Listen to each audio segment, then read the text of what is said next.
बिस्मिल्लाहिर्रहमानिर्रहीम। Hello viewers, मैं हूं इरफानुल्लाह और डान वर्चुअल एकेडमी के एक नई वीडियो के साथ आपकी खिदमत में हाजिर हूं। डियर व्यूअर्स, आज का जो हमारा टॉपिक है वो है solution of simultaneous linear equation by matrix method, कि हम सिमल्टेनियस लीनियर इक्वेशन को मैट्रिक्स के ज़रिए किस तरह हम उसको सॉल्व करेंगे। सो चलिए स्टार्ट करते हैं।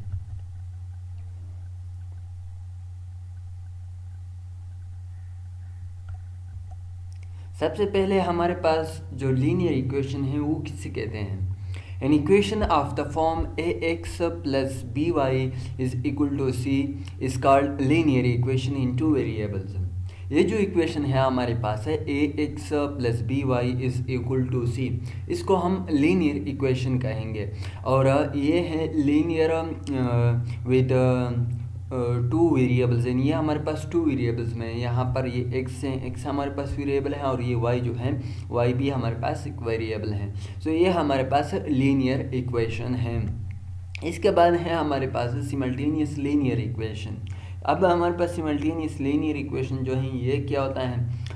The system of linear equation of the form a1x plus b1y is equal to c1, a2x plus b2y is equal to c2।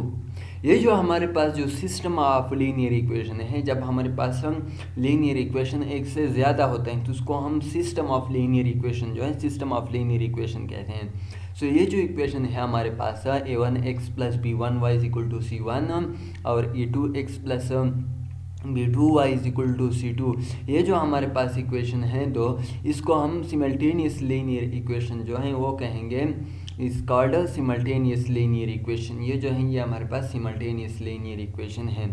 और यहाँ पर मैंने एक नोट लिखा है कि it is not necessary that every system of linear equation has a solution. ये हमारे पास ज़रूरी नहीं है कि हर सिस्टम का हमारे पास सोल्यूशन हो। Sometime it has no solution, हमारे पास इससे कोई भी सोल्यूशन नहीं आता है। सो ये जो है ये हमारे पास सिमल्टेनियस लीनियर इक्वेशन है। इसके बाद है हमारे पास solution of simultaneous linear equation, यानी इसका हम सोल्यूशन किस तरह हम फाइंड करेंगे। It can be solved by different method, but here we solve it by matrix method। Simultaneous linear equation को हम डिफरेंट मेथड के ज़रिए हम उसको सॉल्व कर सकते हैं, लेकिन यहाँ पर हम सिर्फ बाय मैट्रिक्स, जो मैट्रिक्स का मेथड है उस मेथड के ज़रिए हम उसको सॉल्व करेंगे।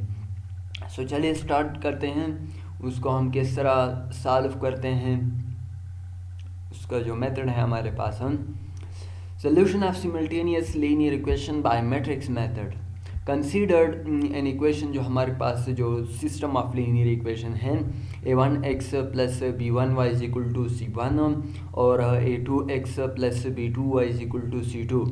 यह हमारे पास एक system of linear equation है। और यहाँ पर हम इसको मैट्रिक्स में किस तरह लिखते हैं, a1x plus b1y a2x plus b2y is equal to, ये भी हमने मैट्रिक्स में लिखा है। ये जो इक्वेशन का ये वाला साइड है इसको हमने मैट्रिक्स में लिख लिया, और ये वाला साइड जो है हमारे पास इसको भी हम मैट्रिक्स में लिख देते हैं। सो यहाँ पर इसको भी हमने मैट्रिक्स में लिख दिया है।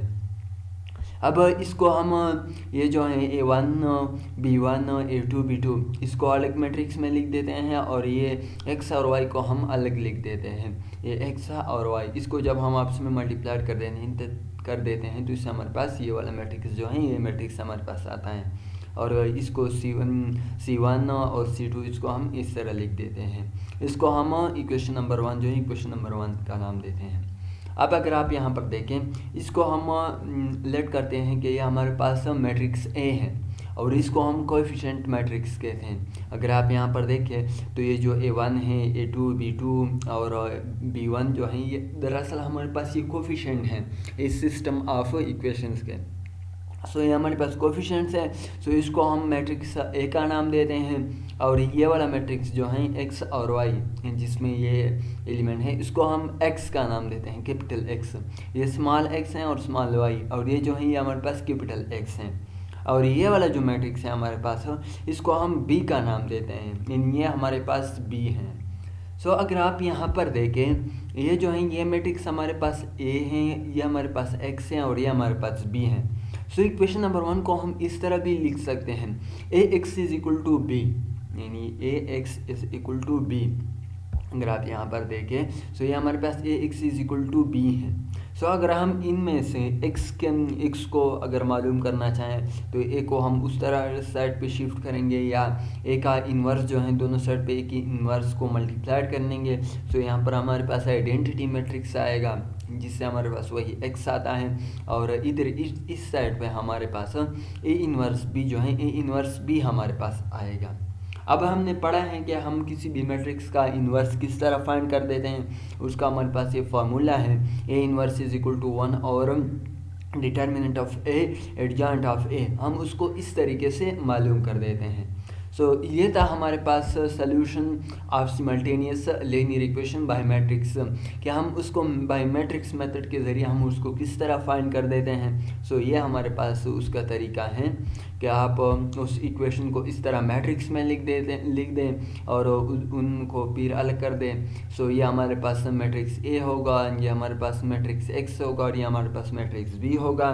सो इससे हमारे पास एक इक्वेशन आएगा ax is equal to B, और उनमें से हम x को निकालेंगे, यानी हम उनमें से x की वैल्यू को फाइंड करेंगे। सो हमारे पास x is equal to a inverse b जो है ये हमारे पास आएगा। अब हम आते हैं एग्जाम्पल की तरफ, कि हम उसको उस पर एक एग्जाम्पल कर देते हैं कि हमारे पास एग्जाम्पल से किस तरह आता है। Solve the following system of linear equations. अब हमें एक linear system of linear equations जो हैं वो दिया गया है, x minus Y is equal to 2x plus Y is equal to 3। ये हमें सिस्टम ऑफ लीनियर इक्वेशन जो है वो हमें दिया गया है। So system of linear equation जो है, given system of linear equation वो हमारे पास ये है। जब हम उसको मैट्रिक्स में लिख देते हैं, यानी मैट्रिक्स की फॉर्म में, तो हमारे पास क्या आएगा। सो ये जो है x माइनस वाई और 2x प्लस वाई, ये हमारे पास इस तरह आएगा एक मैट्रिक्स में, इस तरह यहाँ पर लिखा, और ये वाला जो है 2 और 3 इसको मैंने यहाँ पर लिखा है मैट्रिक्स में। सो उनके जो कोफिशिएंट हैं यहाँ पर हम x और y को उसको अलग मैट्रिक्स में लिख देते हैं। सो उसको मैंने यहाँ पर लिखा है, यहाँ पर इसके कोफिशिएंट 1 है, इसका -1 है, इसका 2 है और इसका 1 है। सो 1 -1 2 और 1 ये उसके कोफिशिएंट मैंने यहाँ पर लिखे हैं, और यहाँ पर मैं इसको जो वेरिएबल हैं यानी x और y वहाँ पर यहाँ पर ये लिखे हैं, और यहाँ पर जो है ये 2 और 3 यहाँ पर ये लिखा है। सो यहाँ पर a जो है हमारे पास जो कोफिशिएंट मैट्रिक्स हैं हमारे पास 1 -1 और 2 और 1 है, और x जो है x हमारे पास x और y ये वाला जो है, और b जो है b हमारे पास 2 और 3 है, 2 and 3। सो हम इसको इस तरह भी लिख सकते हैं इक्वेशन की फॉर्म में, ax is equal to b। अब हम इनमें से x को फाइंड करना चाहते हैं कि हमारे पास x की वैल्यूज़ क्या आएंगी। So x is equal to a inverse b हमारे पास इस तरह आएगा, जो कि हमारे पास इक्वेशन नंबर 2 है, ये इक्वेशन नंबर 1 और ये इक्वेशन नंबर 2। सो अब हम ए इन्वर्स जो है ए इन्वर्स हम फाइंड करेंगे कि हमारे पास ए इन्वर्स जो है वो हमारे पास क्या आएगा। सो ए इन्वर्स की जो हमारे पास फॉर्मूला है वो है 1 और determinant of A adjoint of A हमारे पास इस तरह है। अब हम सबसे पहले ए का जो इन्वर्स है हम वो फाइंड करेंगे, और ए है हमारे पास 1 -1 2 and 1, ए हमारे पास इस तरह है।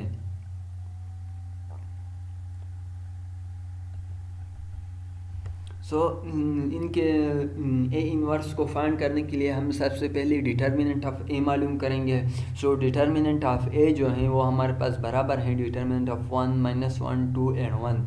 सो जब हम 1 को 1 से मल्टीप्लाइड कर देते हैं तो उससे हमारे पास 1 आता है, और -1 को जब हम 2 से मल्टीप्लाइड कर देते हैं तो उससे हमारे पास -2 आते हैं। लेकिन यहाँ पर एक माइनस फार्मूले वाला का भी है, सो इससे हमारे पास ये जो -2 है ये हमारे पास +2 में कन्वर्ट हो जाएगा। सो 1 + 2 इससे हमारे पास 3 आता है, जो कि हमारे पास 0 के बराबर नहीं है। सो ए का जो इन्वर्स है हमारे पास वो हमारे पास एग्जिस्ट करता है, यानी इससे हम ए इन्वर्स को अब हम फाइंड कर सकते हैं। सो अब हम इसके बाद एडजॉइंट ऑफ ए जो है एडजॉइंट ऑफ ए हम मालूम करेंगे। सो एडजॉइंट ऑफ ए जो है ये जो मैट्रिक्स है, मैट्रिक्स के यहाँ पर जो मेन डायगोनल के जो एलिमेंट है उसको हम आपस में इंटरचेंज करेंगे, और यहाँ पर जो मैट्रिक्स है उसका हम एलिमेंट, सॉरी मैट्रिक्स नहीं एलिमेंट, उसका हम साइन जो है साइन हम चेंज करेंगे। सो ये 1 1 और यहाँ पर -1 है, ये हमारे पास 1 हो जाएगा, और यहाँ पर हमारे पास +2 है, ये हमारे पास -2 जो है -2 हो जाएगा।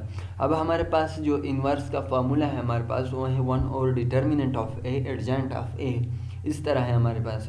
सो A inverse is equal to 1 और determinant of A. So determinant of A हमारे पास 3 है, सो इससे हमारे पास 1 और 3 जो है 1 और 3 हमारे पास आएगा, और एडजेंट ऑफ ए जो है वो हमारे पास है 1 1 -2 और 1, ये हमारे पास एडजेंट ऑफ ए है। सो इससे हमारे पास इन्वर्स जो है ए इन्वर्स हमारे पास ये आ गया 1 और 3 1 1 -2 और 1, ये हमारे पास ए इन्वर्स आ गया। अब हमारे पास फॉर्मूला है कि x is equal to A inverse b। अब हम x को फाइंड करेंगे कि x क्या हमारे पास क्या वैल्यू आता है। सो अब हम ए इन्वर्स को b के साथ जो है b के साथ हम उसको मल्टीप्लाइड कर देंगे। सो हमारे पास ए इन्वर्स जो है वो है 1 और 1/3, और यहाँ पर ये जो मैट्रिक्स हैं 1 1 -2 और 1, इसको अब हम b के साथ जो कि हमारे पास है 2 और 3 उसके साथ हम उसको मल्टीप्लाइड कर देंगे।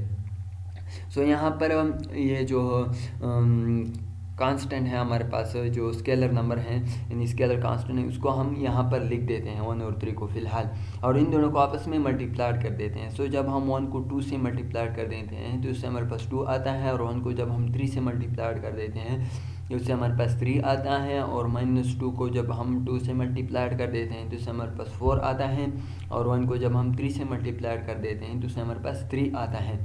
सो ये हमारे पास 2 + 3 और -4 + 3, जिससे हमारे पास 5 आता है इससे, और इससे हमारे पास -1 आता है।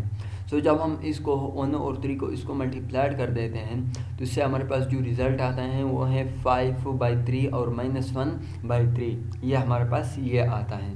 सो यहाँ पर ये जो था कि ये मैट्रिक्स हमारे पास आया है, ये दरअसल हमारे पास इस x के बराबर है, ये वाला x है, और x में जो हमारे पास एलिमेंट है वो होते हैं हमारे पास x और y, यानी स्मॉल x और स्मॉल y। सो यहाँ पर हमारे पास जो स्मॉल x है वो हमारे पास आया 5/3, और जो y हमारे पास आया वो है -1/3। सो जो स्मॉल x है हमारे पास वो बराबर हैं 5/3, और स्मॉल y जो है वो हमारे पास बराबर है -1/3। ये हमारे पास उसके जो सोल्यूशन सिमल्टेनियस लीनियर इक्वेशन को जब हमने मैट्रिक्स के ज़रिए सॉल्व किया तो इसके जो रूट्स थे हमारे पास वो ये आ गए 5/3 और -1/3। सो इसके बाद हमारे पास दूसरा मैट्रिक्स है, दूसरा जो सिमल्टेनियस लीनियर इक्वेशन है जिसको हम मैट्रिक्स के ज़रिए हम उसको सॉल्व करेंगे, वो है हमारे पास solve the system of linear equations 2x - y = 2 and 6x - 3y = 1। अब हमारे पास ये सिस्टम ऑफ लीनियर इक्वेशन है, इसको अब हम सॉल्व करेंगे मैट्रिक्स के ज़रिए। जो गिवन हमारे पास सिस्टम ऑफ लीनियर इक्वेशन है वो है हमारे पास 2x - y = 2, 6x - 3y = 1। अब हम उसको मैट्रिक्स की फॉर्म में लिखेंगे कि हमारे पास ये मैट्रिक्स के फॉर्म में किस तरह आएगा। सो हमारे पास मैट्रिक्स की फॉर्म में 2x - y 6x - 3y = 2 and 1, ये हमारे पास 2 and 1, ये हमारे पास मैट्रिक्स की फॉर्म में है। अब हम इसको इससे कोफिशिएंट मैट्रिक्स को अलग कर देते हैं। तो हमारे पास जो कोफिशिएंट मैट्रिक्स हैं 2 -1 6 और -3, ये आ गया हमारे पास कोफिशिएंट मैट्रिक्स। और यहाँ पर जो x का जो मैट्रिक्स है हमारे पास वो है x एंड y, और यहाँ पर ये b मैट्रिक्स हैं 2 and 1। तो हमारे पास ये जो a है, a हमारे पास आया 2 -1 6 -3, और x जो है x हमारे पास x and y, and b जो है b हमारे पास 2 and 1, ये हमारे पास आ गया।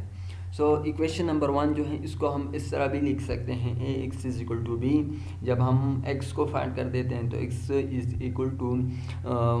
इनवर्स इंटू b, ये है हमारे पास। अब हमारे पास जो इन्वर्स का जो फार्मूला है हमारे पास ए इन्वर्स का वो बराबर है हमारे पास 1 और determinant of A adjoint of A, इस तरह है। अब हम ये जो कोफिशिएंट मैट्रिक्स हैं ए हैं जो हमारे पास, इसका अब हम डिटर्मिनेंट जो है डिटर्मिनेंट मालूम करेंगे कि हमारे पास इसका जो डिटर्मिनेंट है वो हमारे पास क्या आता है। सो हमारे पास जो डिटर्मिनेंट ऑफ ए है, डिटर्मिनेंट ऑफ ए जो है हमारे पास, determinant of A is equal to 2 -1 6 and -3। So जब हम -3 को 2 से मल्टीप्लाई कर देते हैं तो इससे हमारे पास -6 आता है, और जब हम -1 को 6 से मल्टीप्लाई कर देते हैं तो इससे हमारे पास -6, लेकिन एक फार्मूले का भी माइनस है जिससे हमारे पास +6 आता है। सो -6 और +6, इससे हमारे पास 0 आता है। सो ए इन्वर्स जो है, A inverse does not exist, ये हमारे पास एग्जिस्ट नहीं करता है क्योंकि ये हमारे पास 0 है। So it has no solution. कल हमने पिछले जो हमारा लेक्चर था उसमें हमने पढ़ा था कि अगर हमारे पास किसी भी मैट्रिक्स का डिटर्मिनेंट अगर 0 आ जाए तो उसका जो इन्वर्स जब हम उसको फाइंड कर देते हैं तो हमारे पास मीनिंगलेस है, उसको हम फाइंड नहीं कर सकते क्योंकि वो उसके बाद हमारे पास 1 और 0 आता है जो कि हमारे पास अनडिफाइन आता है। सो यहाँ पर हमारे पास 0 आया, सो ए इन्वर्स जो है ये हमारे पास एग्जिस्ट नहीं करता है। सो आज के लिए इतना ही था डियर फ्रेंड्स।